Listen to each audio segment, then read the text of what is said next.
G'day folks, I've just arrived at Hume Reserve bait ramp up at Lake Hume, and I'm going to take my kayak out onto the lake, see if I can catch some redfin.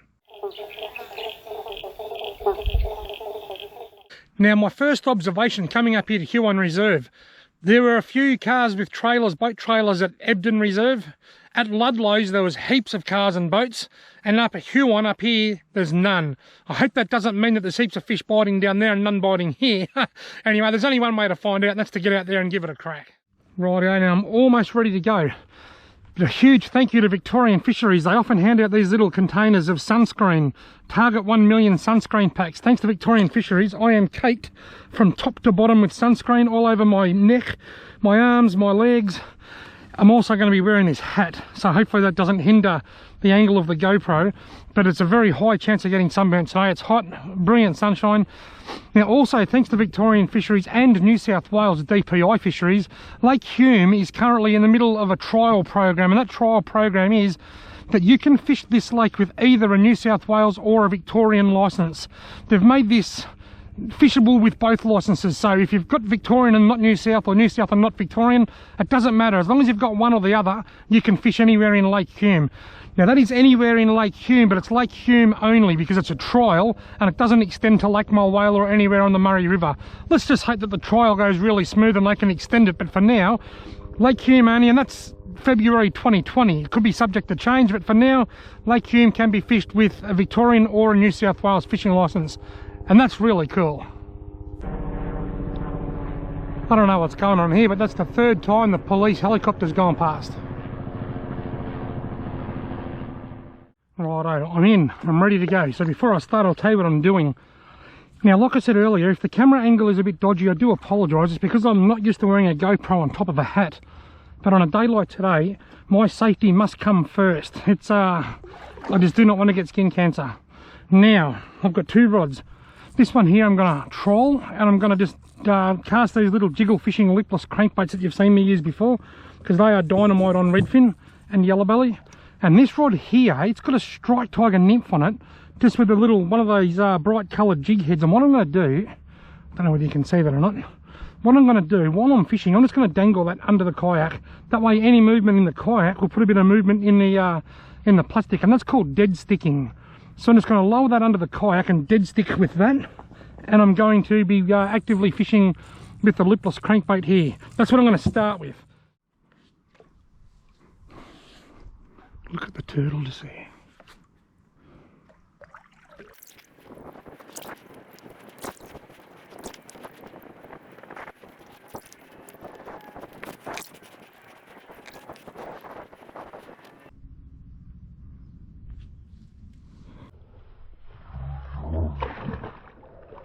See you later, mate. I was sneaking up on him so quietly. I don't think I've ever been able to get that close to a turtle in the wild. I see lots of turtles, but normally when you're 20 or 30 metres away they take off, but that one just chilled out.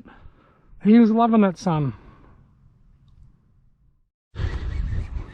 Got one. It's only very small, but I finally got one. Would you look at the size of that? Gee, it's taken me a while. Tiny weeny little redfin on the jiggle fishing lipless crankbait. Wow, hopefully I can get bigger than that. The whole idea of coming up here in a kayak was to try and get something of reasonable size, of which that wasn't. Right, now I've been using this dead stick crankbait combination for the last 45 minutes, and I've caught the one little redfin on the little jiggle fishing lipless crankbait. What I might do is take that off, put a diving lure on, and go for a bit of a trial. Yep, Jesus, look out! On! Just sitting here ringing up my trolling rod, and a redfin's come along and grabbed me dead stick. Oh, he got off! I was reaching around. I was just sitting here. There was only down probably 4 or 5 metres, and I reckon I'm in about 10 metres of water here. I was just sitting here rigging up my my rod ready to go trolling, and all of a sudden my dead sticking rod starts just bending over. Just sitting there with a soft plastic on it this morning, it's saying business like that, and a redfin come along and said, I want that. For 45 minutes I sat here with that in the water. I never had a touch, and I just pulled this one out and I'm just in the middle of rigging up my trolling rig, and then yeah, the dead stick rod got a touch. Alright, now let me show you what I'm doing. I don't know whether I've got this on there very well or not. It'll do. This is me rig. This is me trolling rig. I've got the RMG Crazy Deep. It used to be, it still is Halco Crazy Deep. These get down to 8 metres. They get down about 20 to 25 feet. And just above it, it's like a paternoster rig. I've got a little dropper, but I've only gone about 1.5 inches, 2 inches off the main line to prevent tangles, and it's got a soft plastic on it. This will get down to 20 feet or more, and that'll pull the soft plastic down with it, and that gives me a chance of a double hookup. And by trolling, I'm covering a lot more area. When you're sitting in one spot like this, you are, if there's no fish in this one spot, you don't catch any fish. But by trolling, the plan is to find a school, and then I can pull up and drop a lipless crankbait down and dead stick or whatever. Right, I've got one. I've trolled one. I don't know what I've trolled, but I've got a fish on here. It feels like it might be a half decent size too. Oh, I'll just get off. Oh, there might have been 2 because there's still one on there. Doesn't feel as heavy now. I don't know what's going on here. There's certainly a fish kicking, but I just don't know whether there's 1 or 2.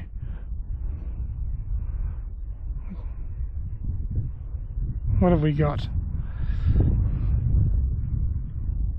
Look at either of them, they've stopped kicking. Here we go, there's weight there. What have I got? What have I got? He's a lovely fish, you'll do. Thank you very much. Here's an Eski fish, folks. I have got myself a feed of redfin. You're beauty. That's sort of the average size. A lot of people are taking home big numbers of redfin about that big. He's nice and fat too. Very, very happy with him. He was taken on the Striped Tiger 1.5 inch curl tail grub in vodka and orange, trawled behind the deep diving Halco Crazy Deep. I'm very, very happy. I've got a fish to take home for a feed. You beauty. Now what I've got to do now, I'm going to troll back through that same spot, because quite often with redfin, where there's one there could be more. They're very much a schooling fish. Yep. That's another little weddy. That's another little weddy. It was another little weddy. See you later, mate. He let himself out. Ah, tiny. Once again on the plastic. Oh, I just fell in love with the kick again. He's still there, look. Any wonder you can barely feel them when you've got this lure puller on the bottom and the fish is so small. That's a fish for sure. Please be a bigger one. I'm hoping this might be a little bit bigger. I don't think it's a monster, but it's certainly either it's a little bit bigger or it's taken the diving lure and not the soft plastic like all the others, because I can't feel the diving lure swimming. I think it's a small fish that's taken the diving lure. There's not a lot of weight here. Well, it's fighting a bit now. Might be a bit bigger.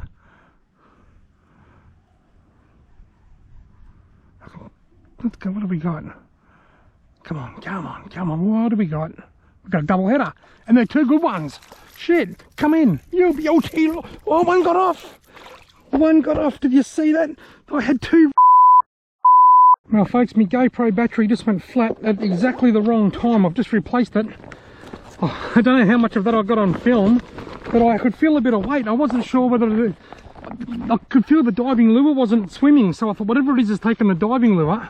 Then as I lifted it out of the water, there was 2 really good fish on there, similar size to that first decent one that I caught earlier, and one of them got off and fell back into the lake, and I managed to keep one, and I've got him in my bag here with the other one. The GoPro battery went flat just at the wrong time. Oh well, these things happen. Last time I looked, my GoPro was on 11%. I thought it might last a bit longer than it did. Anyway, I'm going to troll back through there again because that was super epic. Well, let's just hope I can do that again, this time with GoPro batteries.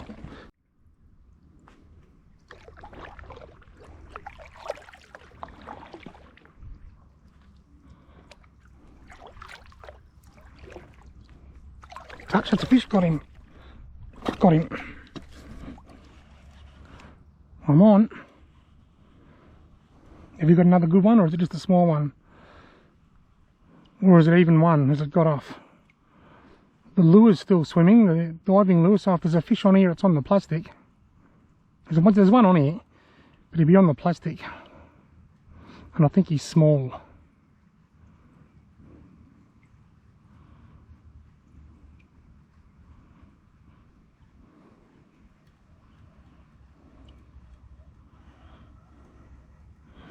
Here he comes. Well, he'll do. I was actually hoping to catch a couple of fish that size. You're right there. He's not, look at that, something big has tried to eat him. I was actually hoping to catch a couple of fish that size. I'll just break his neck off camera because I usually, as I showed you in a recent video, I like to fillet them and do them in egg and breadcrumbs, but I want to get a fish about that size and just fry it whole, see what it's like. Because no matter how good you fillet fish, you'd always lose that little bit of meat. So cooking them whole, I shouldn't. This little run just here is proving to be quite fruitful. Now, as you can see, what I'm doing here is I'm just slowly paddling at a walking speed. I've just got my rod out the side there, just so that the rod tip sort of vibrates left to right, nice and steady. And I'm about probably 30 metres out from the bank. This lure dives to about 20 to 25 feet, and I'm not touching the bottom, so I reckon I'm around about the 25 to 30 feet mark here. If I get in too close to the bank, it starts touching the bottom, and then I know I'm a little bit too shallow, so I need to come out a little bit. Yep, he's still there, and yep, he's bloody small. You can see by my rod tip dancing around there, that's dragging the bottom. That's not swimming freely. That doesn't mean you won't catch fish. Fish will still hit the lure while it's dragging the bottom, and the soft plastic's not dragging the bottom, it's only the diving lure. So you will still catch fish while the lure is dragging the bottom like that. It just means that you're in shallower than you probably want to be.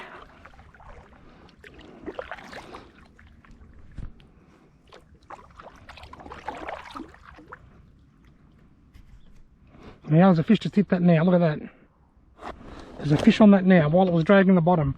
Just after I finished telling you. Is he still there? I can't feel it.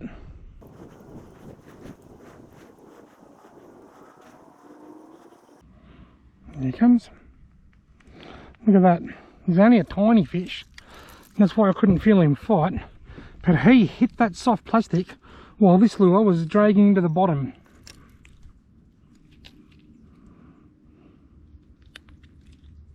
See you later, mate. So remember, when you drag the bottom, it's this one that's dragging the bottom. This one's still up off the bottom in the zone, right in the strike zone. It simply just means that you're probably going a bit shallower than you want to be. The larger fish in this lake do tend to be out a bit deeper. Well, let's just hope I can do that again, this time with GoPro batteries. That's a fish, got him. This one might be a bigger one if I'm lucky. There's a bit of weight in this one. Come on, please be another good one. Decent head shakes. No, I reckon this might be a bigger one. This might be another keeper. And this is, I can't feel the diver working, so whatever it is on the diver, unless there's two. Well, this might be alright. Feeling lucky. Oh, I've got two and they're both good. Yeah, come on, don't lose them. One's good. One's real good. Oh, you beauty. No, yes. They're both good and one's real good. You ripper. The daily double. Hang on, I'll get them both out. One's already off the hook and he's down here. There we go, folks. You've seen me make heaps of redfin videos up here at Lake Hume. Just fishing off the bank, catching small ones. And I often say to get the bigger ones, you need to be out in a boat. And there you go, look at that. Neither of them are monsters, but they're both really nice fish. Decent size for the table, and they're going in the Eski, you little ripper. Righto, I've just pulled up on the bank here. I'm going to get out and have a swim and put these fish under ice. I've just realised I didn't bring a knife out with me, which wasn't real smart. I've got me Jan Juck worms, even though I'm not worm fishing. Right, now here's all my ice bricks and stuff. I'll lay one on the bottom. Now I'm going to see what I got. It's a nice one. 1, 2, 3, 4, 5. So I've kept 5 between that and that. So I've kept 5 quite nice fish, and I've got this little one here, the tiny one, number 6, but I've kept him for a reason. I used to do a little bit of experimental cooking with, or experimental fish preparation. So what I do, I put them in the bag, empty some blood out, put them in the bag and just stick them in this damp corner here. Then I pull up over at the bank here and put them under the ice.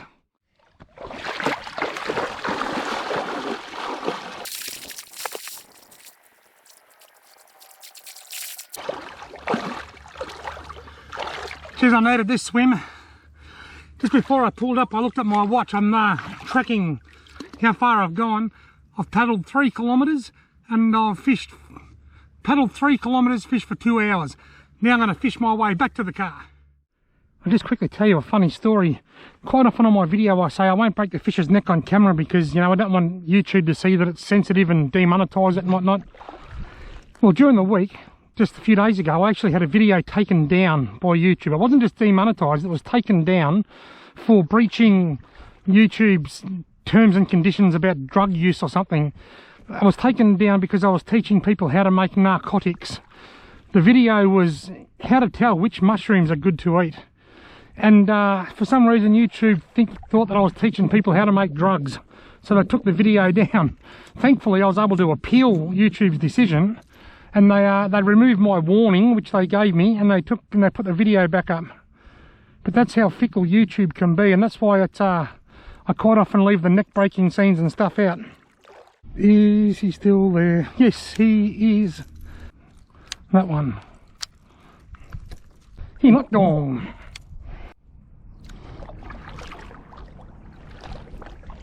Look at this big boat coming straight for me. I hope you can bloody see me or cut me in half.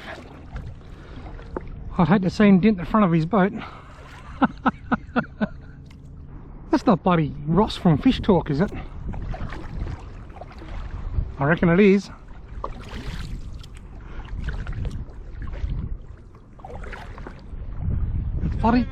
That's bloody Ross from Fish Talk.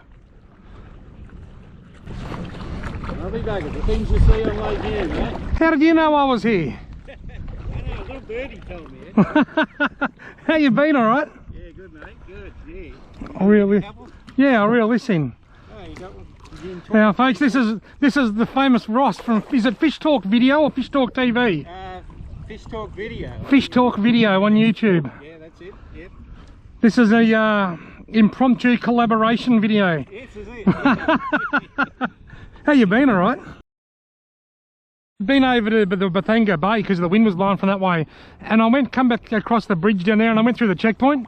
It says, you haven't been to any COVID hotspots, have you? I said, no, and I haven't been to any redfin hotspots either. But anyhow, Ross, I better get moving. Right, it was great to bump into you. Good to see you, and we'll get you in this bloody contraption one day when they get going. Sounds like a plan to me. Okay. Take care, Ross.